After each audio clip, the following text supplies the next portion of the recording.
بسم الله الرحمن الرحيم marka hore saxaafadda aad baan idin salaamay marka hore dalkeena waa ogtiin abaar xun baa ka jira oo baan runtiina anaga qudheeda shay nagu wanaagsan maaha ama aanu doonaynay xilligan inaan ku muran siyaasadeed iyo dalkeena abaaro ay ka jiraan dadkeena dhibaataysan yihiin laakiin de maxay ahaydey marka dulmi iyo sharci darro ay meesha yimaadaan arrinkaasi arrin de laga aamusi karayo maaha waa ogtiin saaka xafiiska xisbiga ucud ciidan baa ku wareegsan ilaa eriyadaas oo dhan de aanu garmaayo waxaan loo samaynayo oo xisbi qaran buu ahaa laakiin waxaan doonayaa inaan dhowr qodob ka hadlo oo ku saabsan wixii shalay toola dhacay Somaliland fawda ka dhacday anti dulmi iyo cadaalad darrada tii ugu iimaanka darnayd ayaa halkan ka dhacday xukunkii maxkamadda ee markii hore ay maxkamadda soo saartay sideedii looma fulin maxkamaddu waxay tiri 5 iyo 5 waa inay labada garab ee xisbiga ucud ay yeeshaan xisbiga waxa maxkamaddu xaqiijisay oo gudida diiwaangelintu xaqiijisay in ay laba garab soo saareen oo heshiis lagu soo saaray heshiiskaasi ayuunbaa fulintiisii ama ansixintiisii qaybtii ugu dambeysay iyadoo heshiiska 90% uu fulay leeyahay waa in lagu ansixiyaa waa sida u dhigay hadda hadalka waa in lagu ansixiyaa ayaa leeyahay sida xukunka maxkamaddu u dhignaa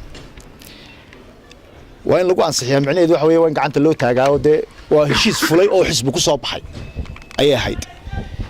waxa la yidhi 5 iyo 5tii ha laga shaqaysiyo taasi may dhicin oo waxa dhacday shir uu Faysal Cali Waraab soo malmaluqday keligii ay ku baaqay gudida diiwaangelintu shir labada markay shirka ku baaqday anaguna shir kale aan ku baaqnay labada iyada shirba waxay tiri labadoodaba ma aha laba shir oo sharci darro ah weeyaan haddana waxa ayaan darro ah in shalay toole gudida diiwaangelintu iyadoo wax allaali waxay ku salaynaysaa aanay jirin inta tiifiyada la soo fadhiisatay ay tiri shirkii sharci buu ahaa hadda shirkii hore ee heshiiska lagu ansixinayo maalintii hore ma ay joogin ba caalamka lama arag dad shir aanay joogin iyagu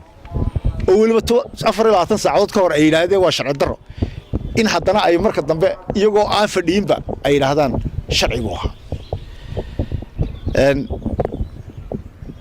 5 iyo 5tii lagama shaqaysiin oo may qaban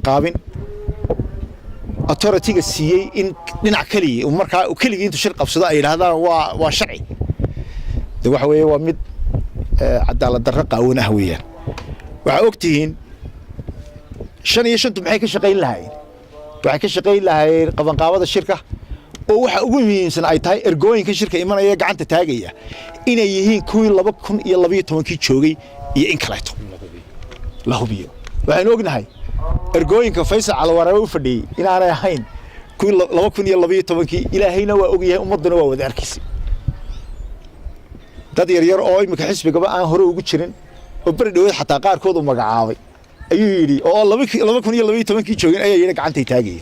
war heshiis dhan oo ummadii ay xisbi lagu soo saaray oo xoog la geliyo cod ku soo baxay damaanta intuu Faysal Cali Waraab afar yar intuu meelaha ka soo urursaday ilaa heshiiskii baan diiday wixii baan diiday waxaas waxaan aqbalayna maaha ama yeelayno hadii la isxoogay waa mid gaar ah xisbiguna xisbigu ku yahay ummaddu buu ku yahay waxaan sheegayaa oo kaleeto heshiiskii aan wada galay Faysal Cali Waraab oo kii ku faanayay in la khiyaameeyay shalay toole markuu khudbadaynayay hay'adihii qaranka ee dawladdu iyo xisbi xaakimka ay fadhiyeen oo ay qoslayeen shacabka u tamay war Somaliland goormay halkaasi gaadhay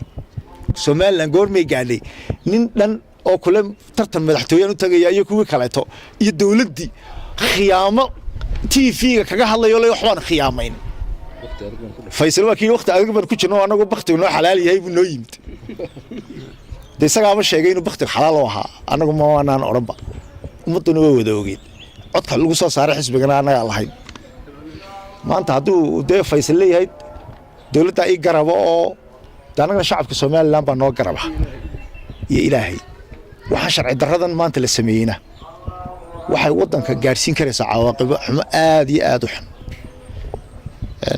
أنا واحد دوني أنا شيء waxaan la tashanaynaa looyaradayadii halkaa waxaa ka soo bixi karaya in aan mar dambe saddex dacwadood oo kala gaara aan ku dacweyno mid waa Faysal Cali Waraabe oo shakhsiyan kaliya inuu khiyaameeyay oo tuug yahay beenaala ah oo muddo la soo hor istaagay wacad beena oo waliba ku faanay markhaatigan haysanaa waa afkiisa waa kow talabaad waxaan hay'adihii dawladda ee sida sharci darrada noo maartay nooga hiiliyay ee shirkayagiina ka hor istaagay shirkiisina u fasaxay ee booliiska u diray taasina waa dacwad noo gaara dacwadda saddexaad waxa weeyaan fulintii xukunka maxkamadda oo aan sideedii loo fulin maxkamaddu waxay tiri shirweyne aan caadi ahayn hal sameeyo labada garabna ha wada qaban qaabiyaan hana yimaadaan ergooyinkii 2012 waxaan ku haynaa ergooyinka joogay inaan 2012 aanay ahayn waxaan ku haynaa inaan laga shaqaysin shantii aan lahayn horta saddexdaa kiisba waa saddex kiis oo noo bannaan inaan ku noqono maxkamadda sare marka maxkamadda sare ama hay isqaawiso ama yaanay isqaawin ummadda Soomaaliland waa diyaar bay noqotay bal markaasi ayaa haddana dib loo arki doonaa taladeedina dib baan isugu noqonaynaa looyarinteedana waa la tashanaynaa laakiin weli ma ana harin khilaafkii cidna muu dhamaan Faysal Cali Waraabe waxa halka lagu soo dhoobay maalintii dhaweytoole been qaawan u baahay midda kale taan idin sheego maxkamaddu waxay tiri heshiis hal ansixiyo ishireyna caadi hal sameeyo may oran shir golo dhaxaynta la sameeyo in Cali Waraabe Cali Masaariya mar saddexaad waliba isoo taasi laftirkeeda sharci darro tahay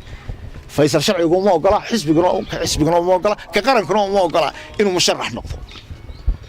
uma ogola heshiiskaygii aan wada galay ee la wada ogaa uma ogola marka inay guddiga diiwaangelintana indhalaan halka la soo fadhiisato de waa arin lagu heshiiyey war Soomaaliland way dadka arkay waa loo heshiiyey haddii xisbigii ucud sidaa la doonayay laga dhigana anagu daraga aqbalayo harayo ma nihine bal meesha la tagtiin ayaa bal arki doona imankana waxaan ku soo dhaweynayaa afayeenka garabka